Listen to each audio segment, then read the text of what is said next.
Hello friends, previous class में हम लोग डिस्कस कर रहे थे टेंजेंट टू ए कर्व और हम लोग उसका इक्वेशन को समझे थे और उसमें हम लोग ये देख रहे थे कि टेंजेंट का कुछ स्पेसिफिक कंडीशन हो सकता है।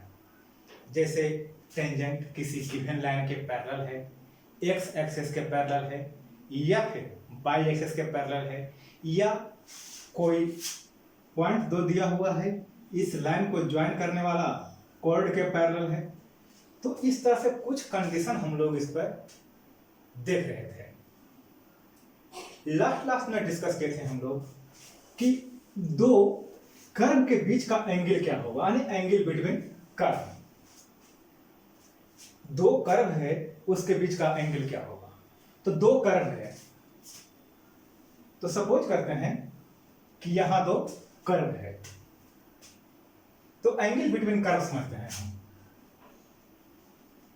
एंगल बिटवीन टू कर्व,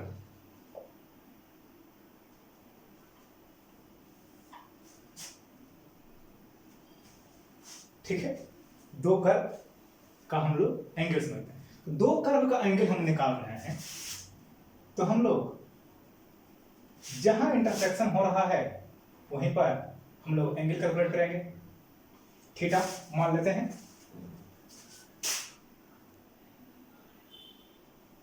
तो दो फंक्शन मानते हैं, एक y equal to F X और एक फंक्शन मानते हैं y equal to G x.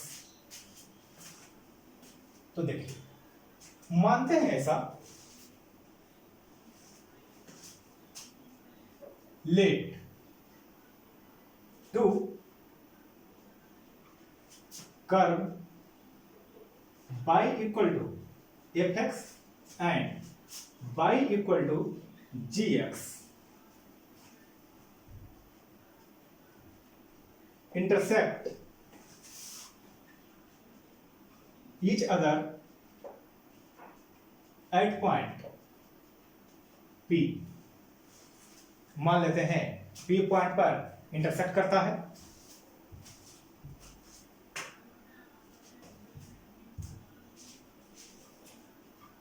Then the angle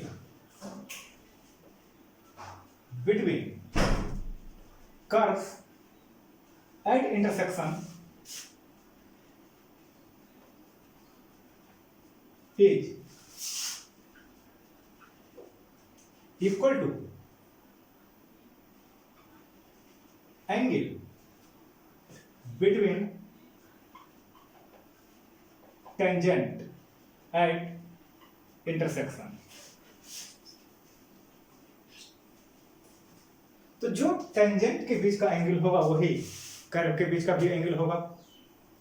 अब इसमें हम लोग एक छोटा सा पार्ट को अगर समझते हैं तो आप लोग को दो टेंजेंट मीन्स दो लाइन, तो दो लाइन के बीच का हम लोग एंगल कैलकुलेट कर रहे हैं। सपोज कीजिए कि एंगल क्वाड्रेंट है हम लोग का इस तरह से।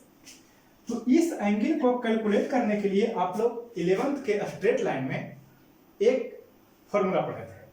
हम मान लेते हैं कि यहाँ थीटा है, इसका स्लोप थीटा 1, इसका थीटा 2 है।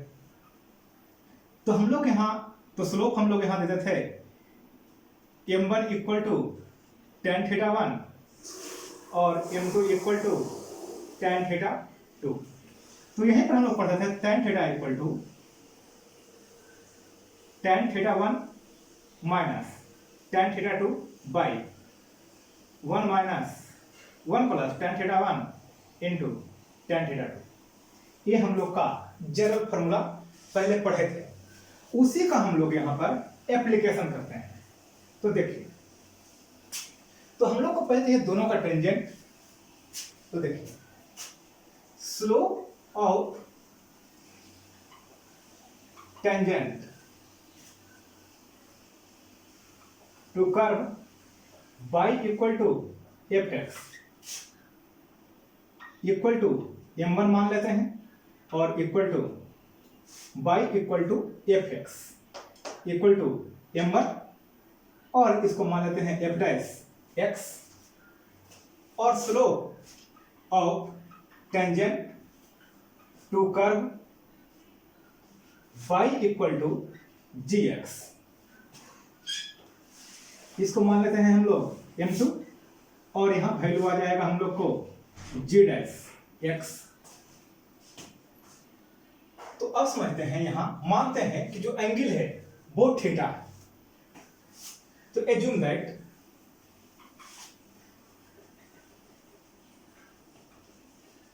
एंगल बिटवीन द कर्व और टेंजेंट, टेंजेंट या कर्व दोनों कुछ एंगल सेम ही है, is theta. Then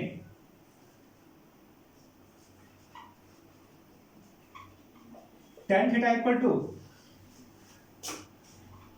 m1 minus m2 by 1 plus m1 into m2। ये हम लोग का वैल्यू आ जाएगा। तो हम लोग इसको एब्सोल्यूट वैल्यू रखते हैं यहां पर। यहां थीटा इज एक्यूट एंगल, यहां थीटा जो है एक्यूट एंगल। लेकिन अगर आप थोड़ा सा समझते हैं अगर ग्राफ को, तो मान लीजिए एक एंगल यहां थीटा है, तो दूसरा एंगल भी तो बनेगा पाई माइनस थीटा। दूसरा एंगल भी एक होगा पाई माइनस थीटा, यानी कि दो लाइन के बीच अगर इंटरसेक्ट कर रहा है तो वहां पर दो लाइन का फॉर्मेशन होगा। दोनों इक्वल हो सकता है अगर परपेंडिकुलर रहे तो, या फिर एक एक्यूट होगा तो दूसरा ऑब्ट्यूज होगा। ये नेसेसरी कंडीशन है आपका। तो समझिए, तो अदर एंगल क्या हो जाएगा यहां? Other angle between curve equal to pi minus theta. यहां से हम लोग थीटा का वैल्यू कैलकुलेट करके यहां पर पुट कर सकते हैं हम लोग, कोई दिक्कत नहीं। इसमें अब कुछ कंडीशन जैसे हो सकते हैं कि कर्व एक दूसरे का पैरेलल है या कर्व एक दूसरे का परपेंडिकुलर है। ये दो केस हो सकते हैं, तो उसको हम थोड़ा समझते हैं कि क्या कंडीशन आएगा। अब हम लोग समझते हैं यहां से,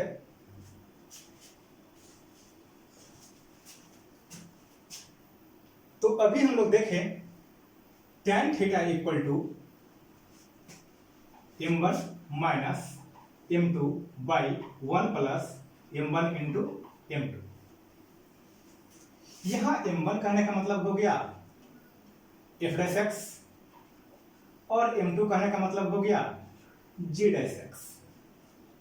कोई दिक्कत नहीं इसमें। अब से कंडीशन देखते हैं, if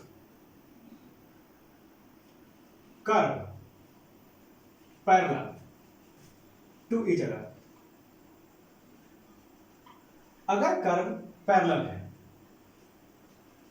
then theta equal to 0 degree और tan theta equal to tan 0 means 0, यानी कि m1 minus m2 by 1 plus m1 into m2 equal to 0, या फिर कह सकते हैं m1 minus m2 equal to 0 और m1 इक्वल टू m2। ये आपका कंडीशन हो गया कि अगर दोनों का टेंजेंट का स्लोप इक्वल है तो कर्व पैरेलल होगा, और अगर इक्वल नहीं है तो कर्व पैरेलल नहीं होगा। कोई दिक्कत नहीं। आगे समझते हैं, if curve perpendicular to each other. अगर कर्व परपेंडिकुलर है तो थीटा इक्वल टू 90 डिग्री, यानी कि tan theta equal to tan 90 equal to undefined, यानी m1 minus m2 by 1 plus m1 into m2 equal to undefined. इस पूरे value को undefined होने का कंडीशन एक ही हो सकता है कि यहां जो वैल्यू आपका आया है वो 0 हो जाए, यानी कि 1 plus m1 into m2 equal to 0 और m1 into m2 equal to -1। ये आपका परफेक्ट कंडीशन हो गया। तो ये दो कंडीशन आपको यूज में आएंगे। बाकी जितना भी एंगल आपको निकालना है 60 डिग्री का एंगल है, 40 डिग्री का एंगल है, 50 डिग्री का एंगल है, कितना एंगल है, तो उसके लिए तो आपके पास ये स्टैंडर्ड फार्मूला है ही, कोई दिक्कत नहीं इसमें। अब हम समझते हैं नॉर्मल। अब हम बात करते हैं नॉर्मल टू ए कर्व। तो नॉर्मल टू ए कर्व पहले हम समझते हैं, यहां पर हम एक ग्राफ मान लेते हैं, ये कोई कर्व है, इस पर एक पॉइंट लेते हैं बी, यहां पर हमको एक टेंजेंट ड्रा करते हैं। अब इस पर एक परपेंडिकुलर लाइन ड्रा कर रहे हैं। ये जो परपेंडिकुलर लाइन होगा इसी को हम बोलते हैं नॉर्मल। तो जो नॉर्मल कर्व पर होगा वो परपेंडिकुलर होगा टेंजेंट पर, कोई दिक्कत नहीं इसमें। जो लाइन मान लेते हैं कि पी एन नॉर्मल है और पी टी टेंजेंट है, तो अगर पी टी टेंजेंट है और पी एन नॉर्मल है तो पी टी और पी एन एक दूसरे पर परपेंडिकुलर होगा, ऑब्वियस सी बात है। तो अब हम इसको समझते हैं। तो देखिए यहां पर कहने का मतलब हुआ नॉर्मल टू ए कर्व, पहले से समझते हैं।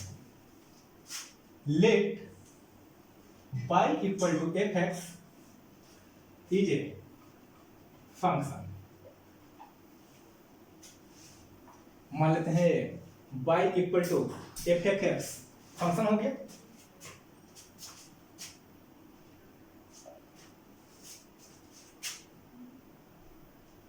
P T is tangent to curve at point P and Pn is normal to point P और Pn जो है वो नॉर्मल है। सो Pt परपेंडिकुलर Pn ऐसा होगा, जो Pt है वो Pn का परपेंडिकुलर होगा। अब यहां से समझिए, तो हम लोग बात कर रहे थे स्लोप ऑफ टेंजेंट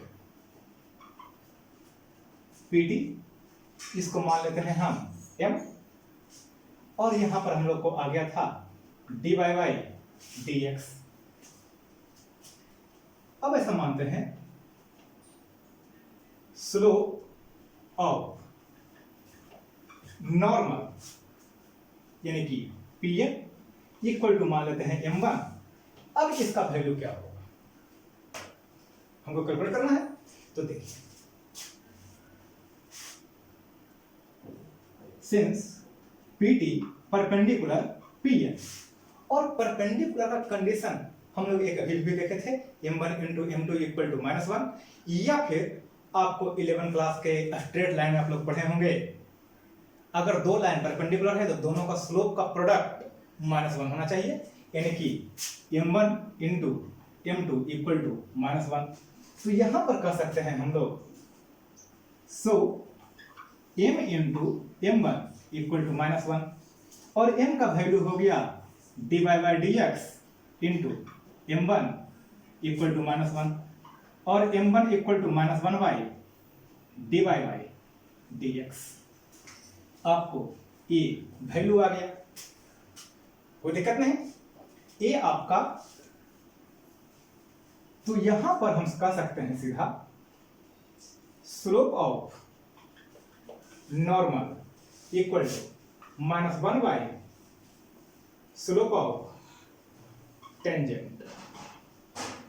जो भी टेंजेंट का स्लोप आएगा उसको 1 बाई में -1 बाई में डाल देंगे हम लोग, वो आ गया हम लोग को नॉर्मल का स्लोप। अब यहां से देखिए थोड़ा सा, अब अगर बात करते हैं हम लोग एट पॉइंट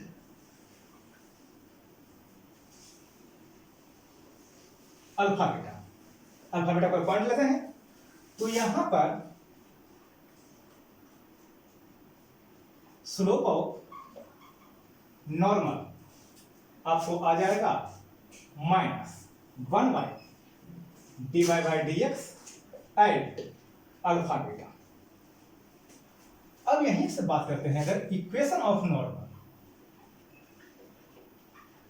नॉर्मल का इक्वेशन क्या होगा, तो बाई माइनस बाई वन यानी कि by minus beta equal to slope of normal यानी minus one by D Y by D X और इनटू एक्स माइनस अल्फा।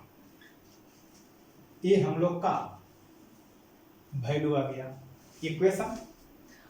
बाकी जितने भी कंडीशन देख रहे हैं कि अगर पैरेलल होगा तो क्या करेंगे, परपेंडिकुलर क्या होगा, तो जो हम लोग टेंजेंट में कंडीशन लगा रहे थे वही नॉर्मल में भी कंडीशन अप्लाई होगा। वहां पर आपको minus one by D Y by D X रहेगा, स्लोप ऑफ नॉर्मल का यूज करेंगे जहां पर स्लोप ऑफ टेंजेंट का यूज कर रहे थे, और कुछ विशेष इसमें नहीं है। कुछ प्रॉब्लम को समझते हैं इसमें कि किस किस तरह का इसमें प्रॉब्लम होता है। देखते हैं question number first, NCERT question है 6.3 चैप्टर का है।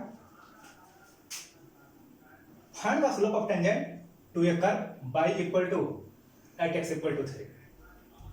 यहां पे क्वेश्चन वही है, find the slope of tangent to curve y equal to X cube minus X plus 1 at point for X coordinate is two. X coordinate और X दोनों same ही बात होगी।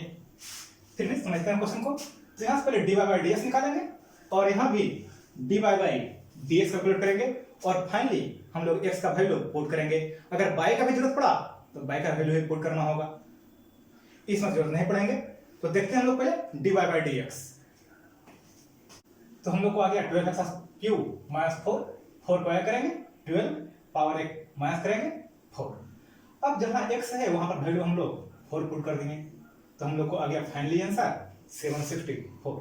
तो यहां हो गया, हम लोग कर सकते हैं आप slope of tangent equal to 764। अगर इस प्रॉब्लम की बात करें तो y equal to X cube minus X plus 1, तो 3x स्क्वायर, इसका value minus 1 at X equal to 2, X का वैल्यू हम लोग 2 पुट करते हैं, तो 3 इंटू 2 का स्क्वायर माइनस 1, 12 माइनस 1 11। तो यहां पर हम कह सकते हैं स्लोप ऑफ टेंजेंट 11। कोई दिक्कत नहीं। अब कुछ आगे समझते हैं, कुछ और प्रॉब्लम देखते हैं। क्वेश्चन नंबर 6 की बात करते हैं। तो find the slope of normal to curve. यहां पर जो इक्वेशन है वो पैरामीट्रिक फॉर्म में है, तो पैरामीट्रिक फॉर्म का पहले हम लोग D Y by D X calculate करेंगे। तो उसके लिए हमको चाहिए D X by D theta और D Y by D theta. तो D X by D theta का वैल्यू क्या आएगा, तो D X by D theta equal to कर सकते हैं हम लोग, अब कैलकुलेट करते हैं D Y by D X. तो आ जाएगा D Y by D theta और D X by D theta. तो D Y by D theta minus 2b sine theta into cos theta और minus a cos theta. Cos theta cut गया, minus से minus कर दिया, आपको यहां आ गया minus 2b by A sine theta. अब हमको कैलकुलेट करना है स्लोप ऑफ नॉर्मल। तो slope of normal equal to minus 1 by D Y by D X. तो minus 1 D Y by D x का वैल्यू आ गया आपको माइनस नहीं है यहां पर 2b by A sine theta. Theta का वैल्यू पाई बाई 2, तो माइनस 1 2b बाई ए और sine pi by 2। Sine pi by 2 का वैल्यू 1 यानी कि माइनस ए बाई 2b, इसको हम कर सकते हैं 1 यानी कि माइनस ए बाई 2। ये हो गया आपका आंसर, कोई दिक्कत नहीं। अब आगे समझते हैं।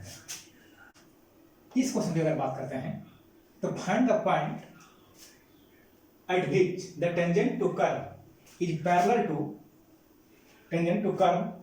To X axis.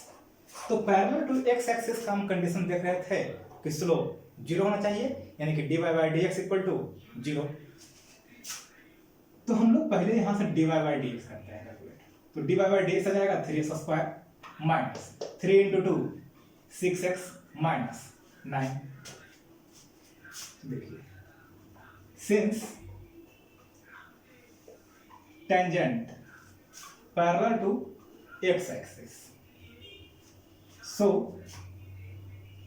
3x square minus 6x plus minus 9 equal to 0 और x square minus 2x minus 3 equal to 0। 3x प्लस x minus 3, x common x minus 3 plus 1 common x minus 3 और x माइनस 3 x प्लस 1, तो x equal to 3 और x equal to minus. ये तो आया x का value हम लोग को। अब y का वैल्यू चाहिए, तो देखिए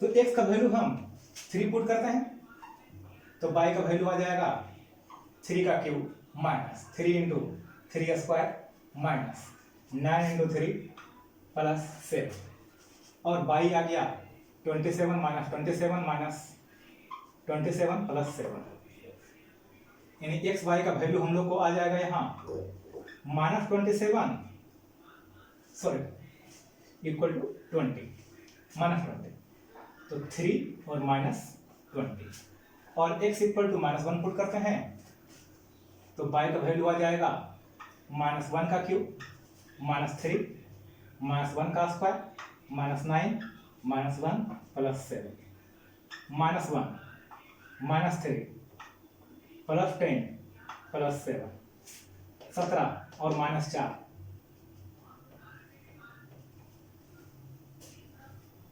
13 30। तो यहां से x y का पॉइंट आ गया हम लोग को -1 और 30। तो यहां से हम लोग को पॉइंट जो चाहिए था वो पॉइंट आया 3 -20 और -1 और 30। कोई दिक्कत नहीं इसमें। कुछ और प्रॉब्लम देखते हैं। नेक्स्ट क्वेश्चन की बात करते हैं अगर, तो find the point on curve y equal to x square x minus 2 का whole square at which the tangent parallel to chord joining the point 2 1 4 4।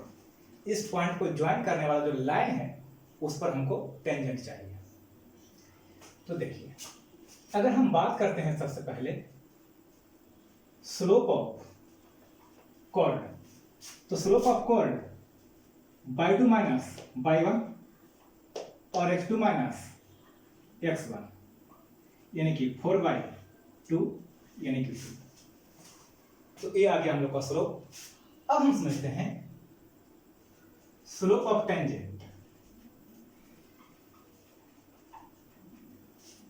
तो dy बाई डी एक्स और dy by D X calculate करेंगे तो power को add करेंगे और power में 1 minus करेंगे, तो ये तो हो गया हम लोग को पावर का डीसी। अब हम x माइनस 2 का डीसी करेंगे तो x का डीसी 1 माइनस 2 का तो 0 हो जाएगा। फाइनली ये रह जाएगा आंसर। या आप इसको ब्रेक भी कर सकते हैं, x square minus 4x plus 4, तो यहां से भी आपको आएगा 2x माइनस 4 जो यहां आ रहा है। अब देखिए since tangent parallel to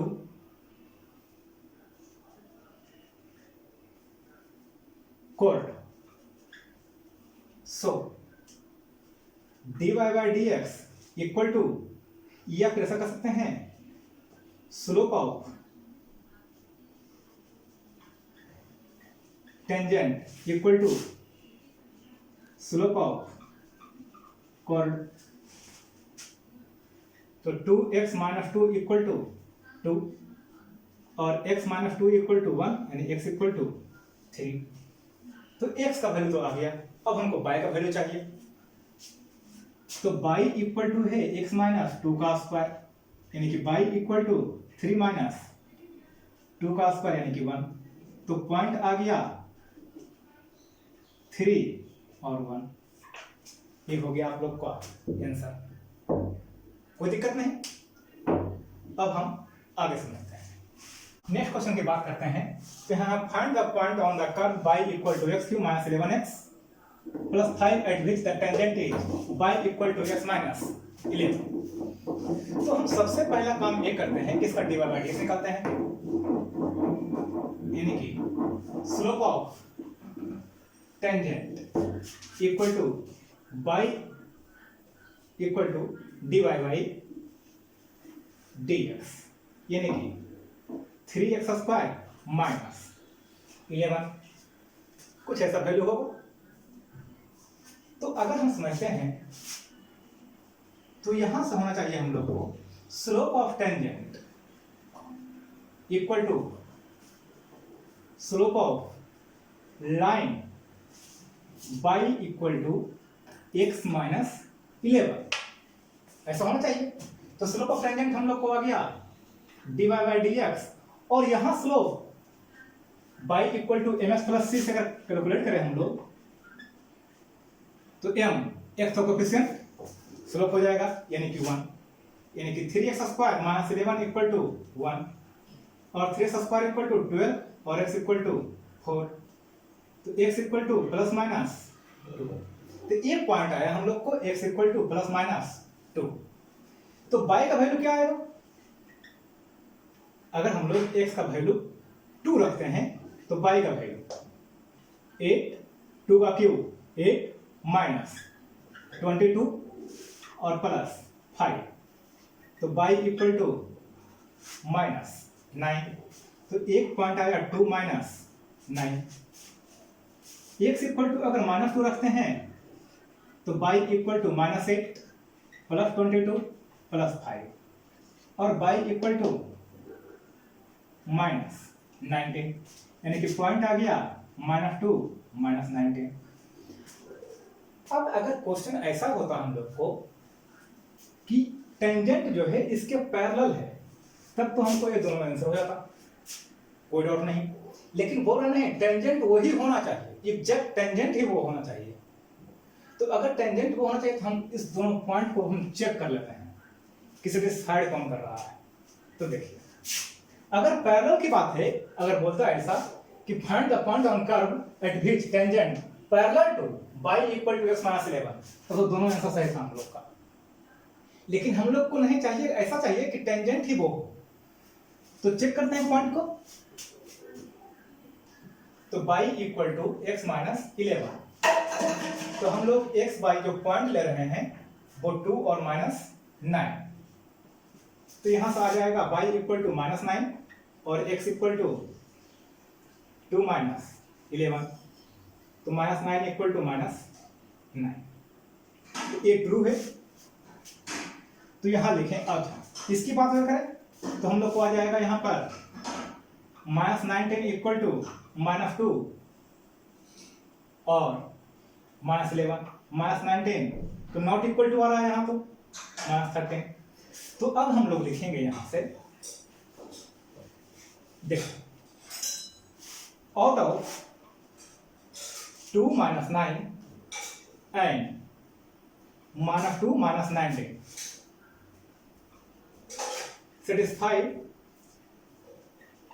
the equation y equal to x minus 11 is 2 minus 9. So point is 2 minus 9.